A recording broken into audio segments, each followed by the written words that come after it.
여러분, 우리 오늘은 고린도전서 9장 말씀을 함께 묵상하겠습니다. 고린도전서 9장에는 권리에 대한 하나님의 지혜가 담겨 있습니다.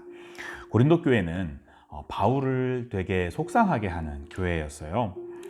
이 고린도 교회는 바울의 사도성을 계속해서 의심하며 비판하고 바울의 권위를 계속해서 훼손하였죠.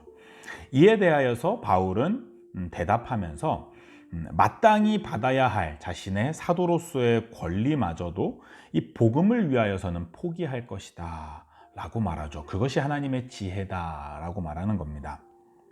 사실 바울은 사도로서 교회의 지원을 받아서 먹고 마실 권리가 있었습니다. 바울은 다른 사도들처럼 아내와 함께 다니며 그것을 교회가 지원해야 했죠. 그리고 그럴 권리가 있었습니다. 마치 전쟁터에서 군인이 자기 돈을 내고 싸우는 것이 아니라 국가가 지불한 비용으로 싸우는 것처럼 사도는 교회의 후원을 받아서 복음을 전할 권리가 당연히 있었죠. 그런데 바울은 그 권리를 깨끗하게 포기합니다. 12절을 보면 우리가 이 권리를 쓰지 아니하고 범사에 참는 것은 그리스도의 복음에 아무 장애가 없게 하려 함이로다 라고 말합니다. 바울이 마땅히 받아야 할 권리를 포기하는 것은 고린도 교회가 끊임없이 바울의 사도성에 시비를 거는 상황에서 자신이 받아야 할 권리를 주장하는 것이 자칫 복음의 방해가 될 수 있다라는 생각 때문이었습니다. 고린도 교회처럼 어지러운 교회는 마땅히 행해야 할 사역자들에 대한 지원, 사도에 대한 지원도 거부하고 사도에게 시비를 거는 그런 교회였죠. 근데 그런 교회에서 마땅히 자신이 받아야 할 권리를 받기 위해서 투쟁을 한다면 복음의 방해가 될 것이다라는 거죠.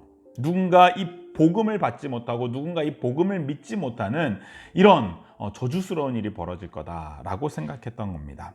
자신이 마땅히 받아야 할 권리를 받지 못할지라도 복음이 전파될 수 있다면, 교회가 세워지는 일에 도움이 될 수 있다면 그것으로 충분했다라는 게 바울의 태도였어요.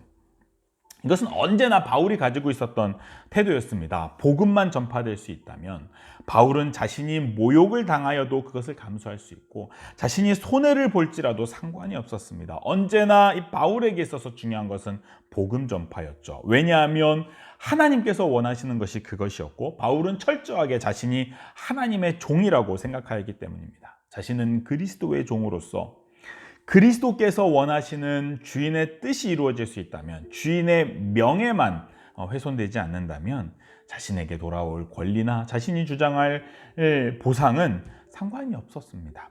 그것이 이 바울의 태도였죠. 자신이 그리스도의 종이 된 것 그 자체가 바울에게는 상이라고 생각되었기 때문입니다.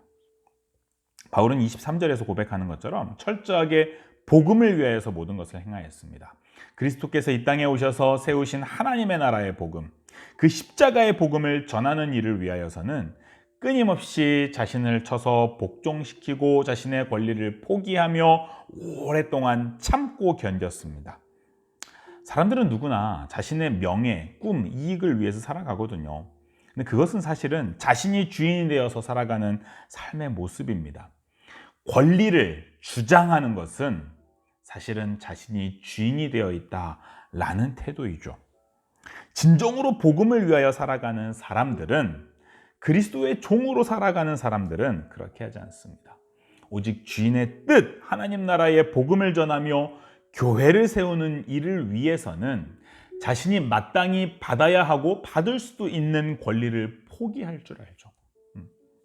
그 권리를 누리거나 그 권리를 누리지 못하거나 상관이 없이 자신에게 중요한 것은 오직 주인의 뜻, 하나님 나라의 복음을 전하며 교회를 세우는 일이었습니다.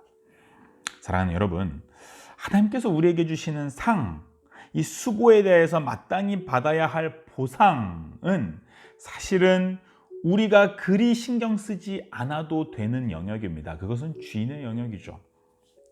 우리가 기억할 것은 우리가 그리스도의 종이라는 것, 복음의 일꾼이 되었다라는 거죠. 이 복음의 일꾼이 되었다는 것 자체가 사실은 우리의 상이고 우리의 영광입니다.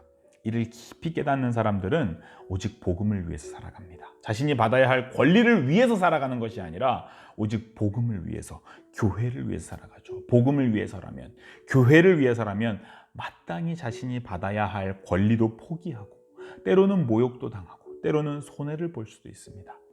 왜냐하면 우리에게 중요한 것은 우리 주인의 뜻, 그리스도께서 우리에게 맡기신 이 복음이기 때문이죠. 사도 바울처럼 오직 복음을 위하여서, 오직 교회를 위하여서 마땅히 우리가 받아야 할 권리마저도 포기하고 손해보고 모욕도 당할 수 있는 그런 저와 여러분 될 수 있기를 바랍니다. 그런 복음의 종들로 살아갈 수 있는 저희들의 삶이 되길 원합니다. 기도합시다. 사랑하는 우리 아버지 하나님,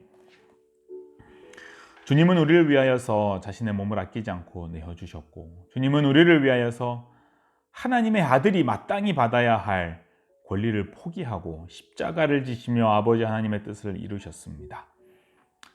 우리는 그 복음의 일꾼이 되었습니다. 그 은혜로 말미암아 이 복음의 종으로, 그리스도의 종으로 살게 되었습니다. 그럼에도 불구하고 언제나 내가 주인이 되어서 내게 돌아올 보상을 기대하며 내가 주장할 권리를 생각하며 살아감을 용서하여 주옵소서. 오직 복음을 위하여, 오직 교회를 위하여서 마땅히 받아야 할 권리도 포기할 줄 아는 복음의 참된 일꾼이 되게 하여 주시고, 이 복음의 일꾼이 된 영광을 깊이 깨달으며 살아갈 수 있도록 은혜를 허락하여 주옵소서. 우리 예수 그리스도의 이름으로 간절히 기도하옵나이다.